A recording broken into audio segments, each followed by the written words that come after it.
머리가 단단한 게 아니라 그렇게 대단한 사람이었습니다. 저도 몰랐습니다. 저에게 이렇게 엄청난 응원을 해주신 손학규 대표님께 다시 한번 고맙습니다 하고 큰 박수 부탁드립니다.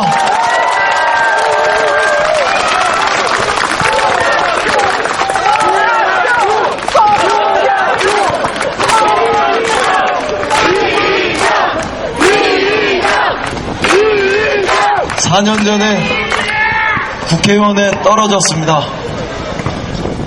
그때는 민주정부 10년을 썩 잘 해내지 못했다 이런 자책감이 있어서 벌받는 심정으로 선거에 임했습니다. 국민이 벌을 주시면 벌을 달게 받겠고 국민이 다시 일할 수 있는 기회를 주시면 일을 하겠다 이런 심정으로 구로구민이 가라는 길을 가겠다 이렇게 말씀드리면서 출마했었습니다. 그때 구로구민 여러분들께서는 우리 어르신들께서는 벌을 주셨습니다. 저는 그 벌을 정말로 진심으로 달게 받았습니다. 이곳에서 아주 멀리 떨어진 곳에 스페인의 산티아고 길을 800km를 2000리길을 혼자 걸으면서 돌아보고 반성하고 또 반성했습니다. 그러면서 저보다는 훨씬 더 가슴 아팠을 우리 구로 구민들과 우리 국민들을 생각했습니다. 정치권이 싸움하고 있을 때 살림살이가 무너지는 것을 감수하면서 고단한 삶을 살고 있었을 우리들 서민과 중산층을 생각해 봤습니다. 다시는 정치가 서민들의 삶과 동떨어진 것이 아니라 반드시 정치는 서민들의 삶의 문제를 해결하는 본연의 자리로 돌아와야 된다고 생각했고 다시 돌아가면 그 서민의 한복판에서 일어나는 서민 삶의 한가운데서 일어나는 문제들을 부둥켜 안고 서민이 많은 구로구민들 속에서 다시 일어서겠다 이렇게 생각했습니다. 그리고 돌아와서 2년 동안 정말 서민 속에서 살았습니다. 배드민턴을 쳤고 축구도 했고 탁구도 쳤고 테니스도 했습니다. 학생운동 시절처럼 데모는 잘 안 했지만 스포츠 운동 정말 열심히 했습니다. 저는 여전히 운동권이 되고 싶었습니다. 시장에 또 골목길에 상인들 사장님들 찾아뵙고 장사 안 된다는 하소연도 들었습니다. 우리 지역에 계시는 중소기업 사장님들 찾아뵙고 이명박 대통령이 경제 살려주고 그런 과정에서 최소한 중소기업도 사업 잘 할 수 있도록 해줄 거라고 기대했는데 실망했다는 그런 이야기도 듣고 불과 1년 만에 실망했다는 이야기 들으면서 정말 또 죄를 지었구나 이렇게 생각했습니다. 경제 살려주겠다는 이명박 대통령 그거 막아내지 못해서 우리 구로의 서민들은 대한민국의 서민들은 민주정부 10년보다도 훨씬 더 빠르고 깊은 상처를 가지고 2010년 지방선거 때까지 살아야 했었습니다.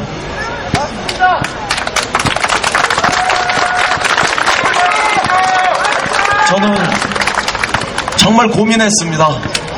어떻게 하는 것이 서민이 많은 구로구민들의 삶을 좋게 만들 것인가, 또 개발을 이야기할 것인가, 또 성장만을 이야기할 것인가, 다시 또 건물이 주인되고 도로가 주인되는 아파트가 주인되는 이런 경제를 이야기할 것인가, 아니면 어렵고 힘들지만 예산이 부족할지도 모르고 사람들이 낯설어할지도 모르지만 우리 서민들의 삶 속에서 생기는 문제, 일자리 문제, 교육 문제, 보육 문제, 어르신들의 노후복지 문제, 집 없는 사람들의 주거복지 문제, 이런 것을 들고 새로운 정치를 할 것인가 정말 고민했습니다. 제가 내린 결론은 다시 정치가 서민들의 삶의 문제를 해결하는 본연의 자리로 돌아오기 위해서는 낯설고 예산이 있는지 없는지 모르지만 그 예산을 아껴 써서라도 우리 서민들의 삶에 직결된 일자리 문제, 교육 문제, 보육 문제, 어르신들의 노후 문제, 집 없는 사람들의 주거복지 문제를 가지고 정치를 해야 되겠다, 이렇게 결론을 내리는 것이었습니다. 그리고 돌아봤습니다. 대한민국에서 1700만 명이 월급생활자인데 그 중에 860만이 비정규직입니다. 그 860만 명의 비정규직 중에 70%가 여성입니다. 자영업자들은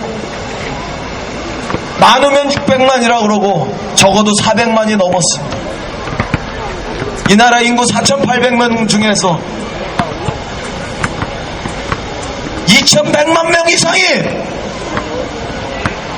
월급 받는다고, 2,700만 명이 월급 받는 사람이고 경제활동을 하는 사람들이라고 그럴 때 그 중에 무려 70% 가까운 60%에 달하는 이런 사람들이 비정규직과 불안한 자영업 속에서 일자리가 흔들린다면 정치는 그 문제부터 해결해야 한다, 이렇게 생각했습니다.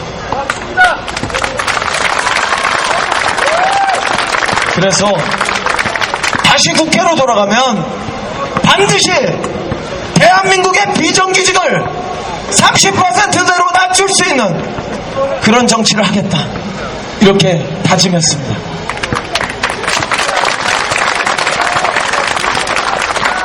우리가 집권한 지방자치부터 비정규직을 정규직으로 돌리는 노력해야 한다고 생각했습니다. 우리가 집권하면 정부 분야 공공기업에서부터 비정규직을 정규직으로 돌리는 노력해야 한다고 생각했습니다. 15년 전에 IMF가 요구했던 비정규직을 양산했던 정리해고를 남발해도 봐주었던 그런 기간제법, 파견법, 이런 것들 다 개정해서 정리해고, 비정규직 이런 걸 없애는 법적 제도적 구멍을 막아야 한다고 생각했습니다. 우리가 이런 시도를 시작하면 300명 이상의 대기업에서도 비정규직을 사용하지 않고 정규직으로 사용하는 이런 시대를 열 수 있겠다, 이렇게 생각했습니다. 저는 국회의원이 되면 반드시 비정규직, 정리해고 없는 대한민국을 만들 겁니다. 그 맨 앞에 이인영의 이름을 반드시 새겨 넣을 겁니다.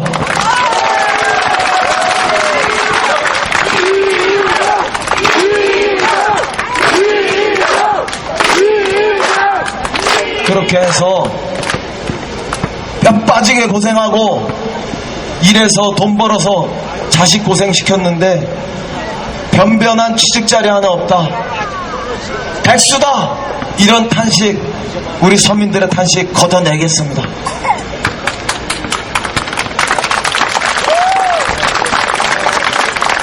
처진 어깨로 출근하는 비정규직 남편을 둔 우리 주부들의 눈물, 그 보이지 않는 눈물 반드시 닦아드리겠습니다.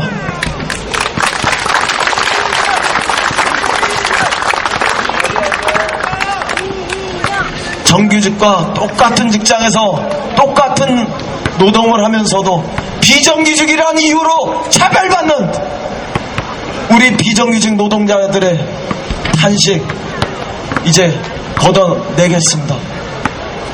다시 그들이 제2의 전태일이 되고 있는 한 대한민국의 미래는 없다, 이렇게 생각하기 때문에 반드시 비정규직 없는 대한민국을 만들기 위해서 전력을 다해서 일하겠습니다.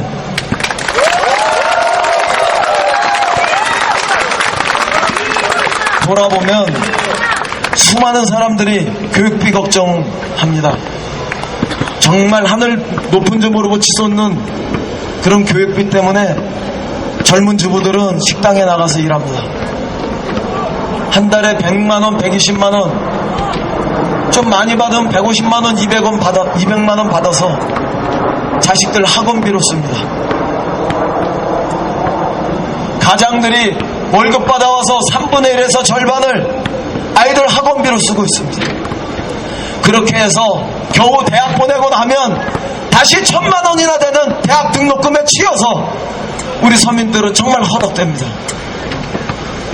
천정부지로 치솟는 교육비, 국회의원이 되면 반드시 반값 등록금, 대학생 반값 등록금으로 덜어내겠습니다.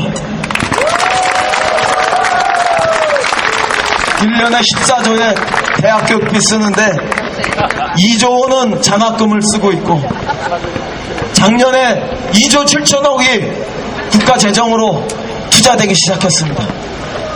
우리가 조금만 더 노력하면 2조에서 3조만 더 만들면 대한민국의 반값 등록금의 시대는 열 수 있기 때문에 그 맨 앞에 이인영이 서겠다, 이렇게 약속드리겠습니다. 그렇게 해서 교육비 걱정 없는 대한민국 만들어야 합니다. 젊은 시절 정말 뼈 빠지게 일하셔 오늘의 대한민국을 만드신 우리 어르신들의 노후는 어떠합니까? 이미 대한민국은 고령화 사회를 지나가서 초고령화 사회로 가고 있습니다. 조만간 고령 시대가 됩니다.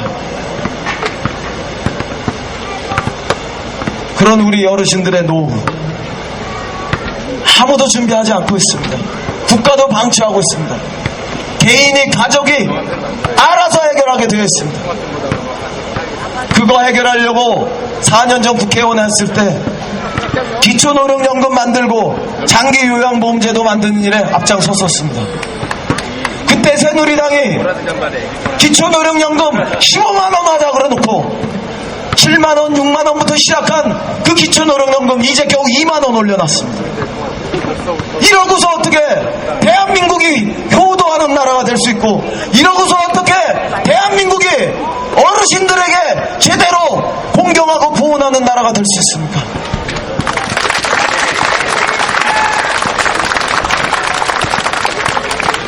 치매나 중풍이 걸린 어르신들을 위해서 국가나 사회가 도움을 주는 것이 장기 요양보험 제도입니다. 그러나 그거는 병이 생기고 난 다음에 도와주는 거 아닙니까? 치매나 중풍이 일이 생기고 난 다음에 도와주시는 거 아닙니까? 우리 어르신들한테 솔직히 물어보십시오. 무엇이 가장 두려우냐고. 치매나 중풍이 제일 두렵다고 그러십니다. 인간으로서의 존엄이 완전히 파괴되기 때문에 그렇습니다.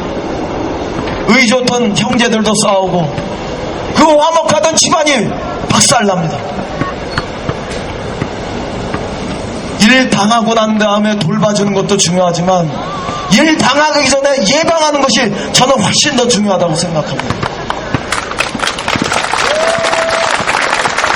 건강보험제도 뜯어 고쳐야 합니다. 어르신들이 일 당하기 전에 적어도 어르신들의 질병, 노인성 치료만큼은 반드시 모든 병원에서 건강보험의 혜택을 받을 수 있도록 건강보험 개정해야 합니다. 그것이 민주당이 이야기하는, 우리들이 소망하는 의료보험의 무상화, 공공의료행위의 무상화, 공공의료행위의 확대, 이런 겁니다. 그걸 위해서 왜 우리가 국가가 3조를 더 쓸 수 없습니까?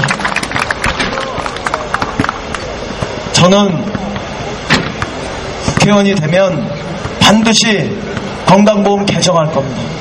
개혁할 겁니다. 우리 어르신들에게 존엄한 노후가 보장될 수 있도록 그 건강보험 반드시 개정해서 개선해서 노인성 질환만큼은 반드시 건강보험의 혜택을 받도록 하겠습니다. 적어도 병원에 70만원 뇌사진 찍는 돈이 없어서 병을 참다가 치매와 중풍으로 우리 어르신들의 존엄한 삶이 파괴되는 이런 일은 막아내겠습니다.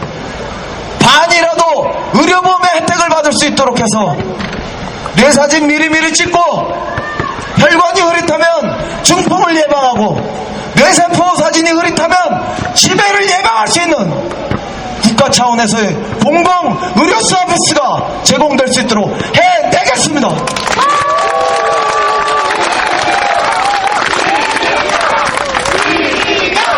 무상보육은 새누리당도 꽤 한다고 그러니까 그거는 그런 대로 하도록 놔두고 이 세 가지를 제가 앞장서서 더 해서 우리 서민들의 삶이 더 좋아지도록 더 편안하도록 하려고 합니다.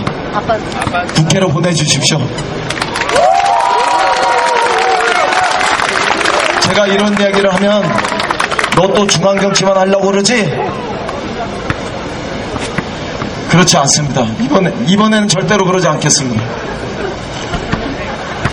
지역 발전을 위해서도 세 가지 일은 반드시 하겠습니다.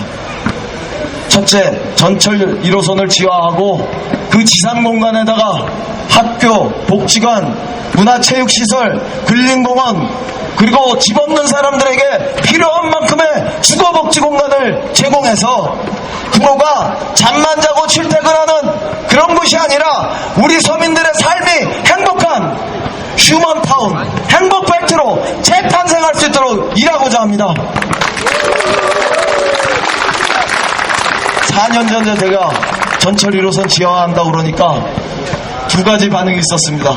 한 가지 반응은 그 주변에 집값 올라서 좋겠다 이래서 환영하신 분들이 있고, 또 한 가지 반응은 택도 없는 소리다 이랬던 사람들이 있습니다. 그 당시에 한나라당이 택도 없다고 그랬습니다. 그런데 지금 4년이 지나니까 마치 그것이 자기들의 공약이었는 것처럼, 자기들의 것인 것처럼 이렇게 이야기하고 있습니다. 그러나 기억하시죠?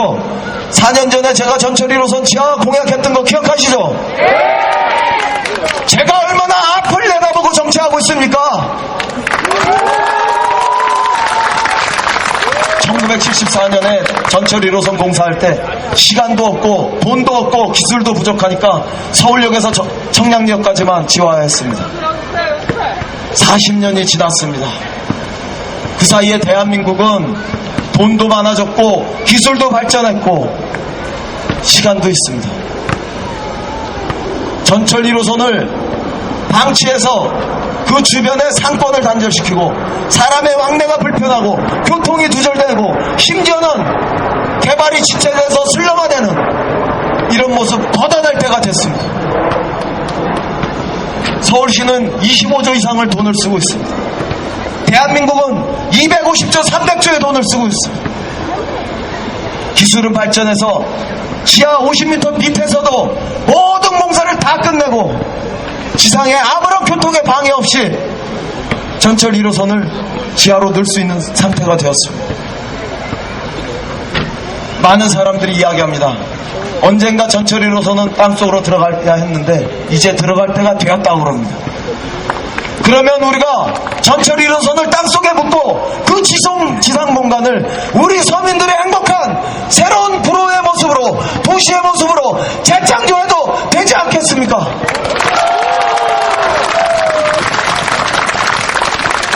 똑같이 한다 그러니까 반갑고요. 다만 누가 더 잘할 것인가만 말씀드리겠습니다. 전철 1호선 지하하려면 서울시장 도움 필요하지 않습니까? 누가 서울시장하고 가깝고 쉽게 이야기하겠습니까? 서울시장 떨어뜨리려고 했던 사람, 박원순 시장 떨어뜨리려고 했던 사람과 박원순 시장 당선시키는데 상인선거대책본부장 했던 사람, 누가 더 협조가 잘 되겠습니까? 이제는 대답 잘 하시네요. 때로는 중앙정치에 힘이 필요합니다. 국회의원 많이 동원할 수 있는 사람이 누굽니까? 제가 국회의원 당선되면 민주당 지도부인데요, 이번에 총선 결과에서 민주당 국회의원이 서울에서도 꽤 많이 될 것 같지 않습니까? 그러면 누가 더 중앙정치력을 전철 1호선 지원하는데 잘 동원할 수 있겠습니까? 그것도 대답 잘 하시네요. 중앙정부의 입장을 바꾸려면 이번 연말에 우리가 정권 교체할 가능성이 높은데, 그러면 제가 그때는 집권 여당의 지도부가 될 수 있는데 누가 더 잘하겠습니까? 정답입니다. 이인영이 국회의원이 돼야 전철 1호선 지하화하는 사업 더 빨리 그 계획 확정하고 공사 시작할 수 있습니다. 그러지 않습니까? 전철 1호선 지하화하는 것보다 구로구의 모습을 획기적으로 발전시킬 수 있는 대안이 있습니까? 전 없다고 생각합니다. 지난 12년 동안 당선되나 낙선되나 일관되게 저를 사랑해 주시고 저를 이만큼의 정치인으로 키워주신 구로구민에게 전철 1호선 지하화하고 그 지상 공간을 사람 중심의 새로운 구로의 도시 모습으로 재창조해서 보답하겠습니다.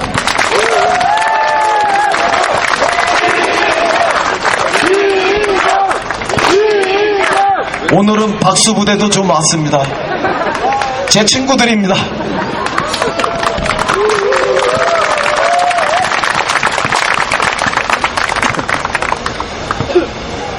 두 번째는 구로구 교육 환경이 참 열악합니다. 서울 시내에서 맨날 끝자리에서 돕니다. 특수목적 고등학교가 오면 구로구의 교육이 좋아진다 그래서 국회의원 할 때 세종과학고등학교 오게 했습니다. 근데 4년 지나고 나아진 게 별로 없습니다.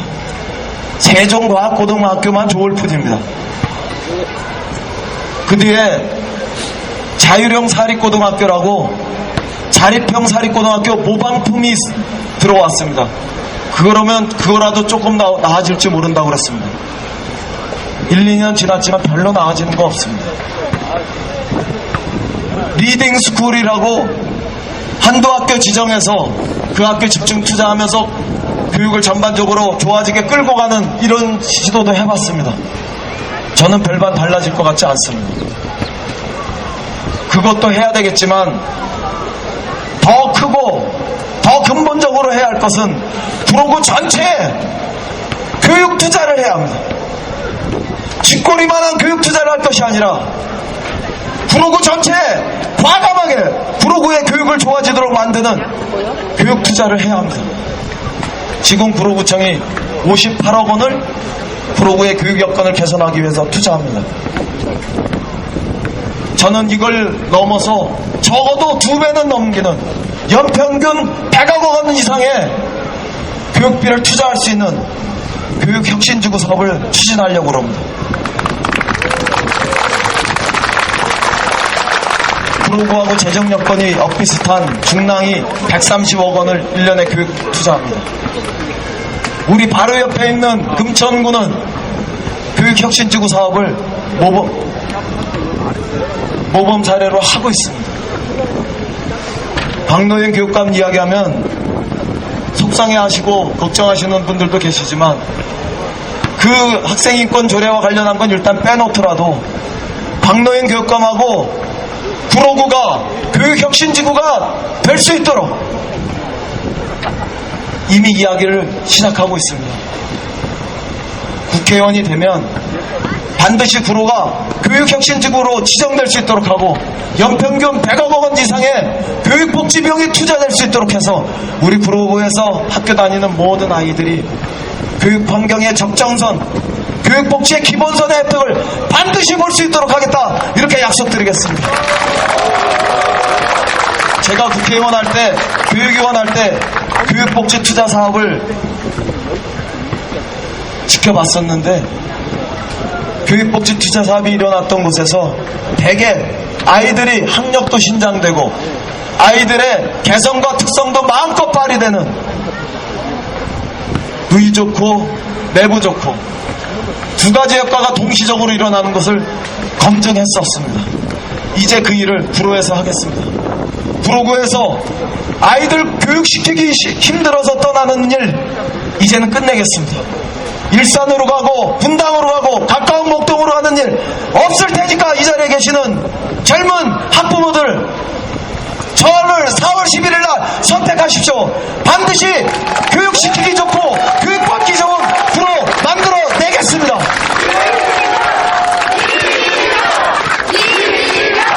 이렇게 하면 이성 구로구청장이 아이 키우기 좋은 구로 하는데 제가 교육받기 좋은 구로, 교육하기 좋은 구로까지 만들고 국회의원 노릇하면서 우리 어르신들의 노후 복지가 편안한 대한민국까지 만들면 구로는 나서부터 죽을 때까지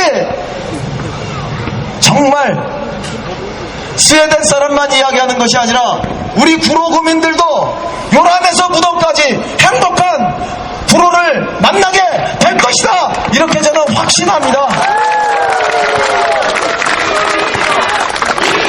강남이나 서초만큼 높은 빌딩 한순간에 지어서 잘 사는 것처럼 폼잡을 수는 없겠지만 강남과 서초보다도 훨씬 더 구로구에 살고 있는 서민들의 삶은 행복할 수 있다.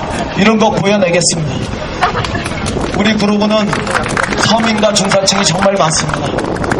그 대부분은 자영업자고 또 중소기업 하는 분들이 많기 때문입니다. 중소기업과 자영업은 우리나라 일자리의 88%를 감당합니다. 구로에서 우리 서민들의 삶을 지켜내기 위해서는 그 중소기업과 자영업의 삶의 터전을 지켜내야 됩니다.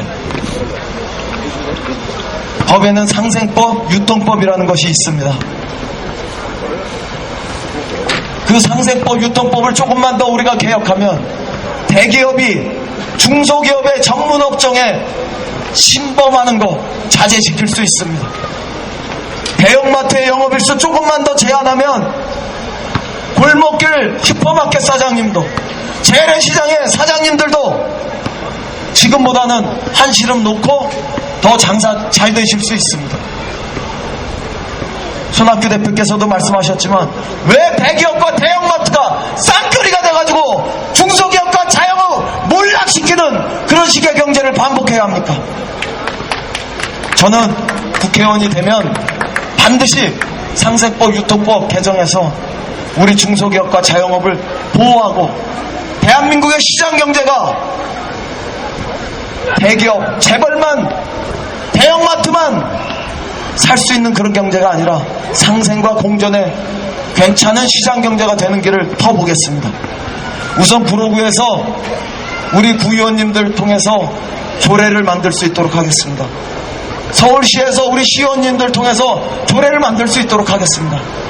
대형마트의 영업일수 제한해서 우리 영세상인 자영업자들의 이익 지켜나가는 것부터 실천하겠다. 이렇게 약속드리겠습니다. 이렇게 3+3으로 대한민국의 정치를 바꾸고 구로구의 모습을 발전시키는 그 일을 이번에 4월 10일 날 당선시켜 주시면 꼭 해내겠습니다. 끝으로 한 말씀만 더 드리고 마무리하겠습니다. 아까 손학규 대표님께서 4대강 대우나 반대 투쟁할 때도 제가 연합군 사령관이었고 박원순 시장 당선시킬 때도 제가 연합군 사령관이었고 또 분당에서 손학규 대표님 국회의원 만들 때도 현장 사령관이었고 또 야권 통합할 때도 사실상 제가 사령관이었다 이런 말씀하셨는데 이번에 국회의원 당선돼야 정권 교체할 때 민주진보 총연합의 연합군 사령관 노릇 한번 해보지 않겠습니까? 그렇게 해서 반드시 정권 교체해야 거꾸로 간 민주주의 되돌리고 파탄난 민생 다시 세우고 악화된 남북경제, 남북관계 평화로 돌려놓을 수 있지 않겠습니까? 그 일 정말 하고 싶습니다. 꼭 당선시켜 주십시오. 그렇게 하면 언젠가 구로구민 여러분들께서 민주당의 지도자 내 손으로 만들어냈다 이런 시대도 만나실 수 있도록 해보겠습니다.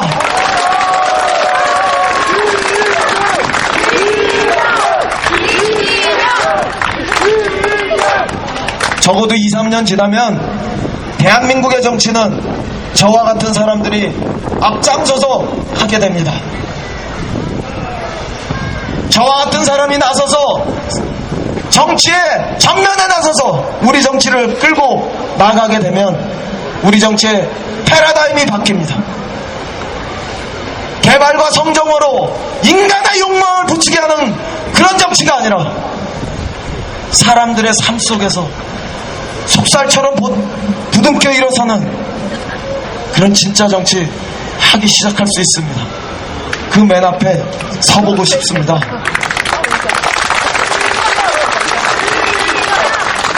우리나라 사람들이 제일 좋아하는 복 많이 받으세요. 그거 그대로 정치하면 복지 정치입니다.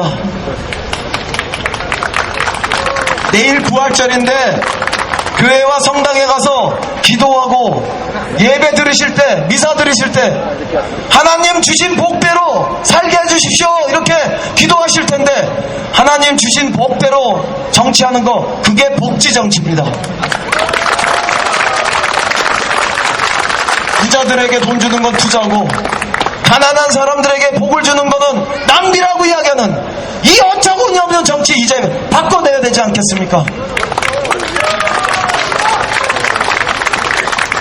이제 이인영이 앞장서서 그 정치를 다시 또 시작해 보겠습니다.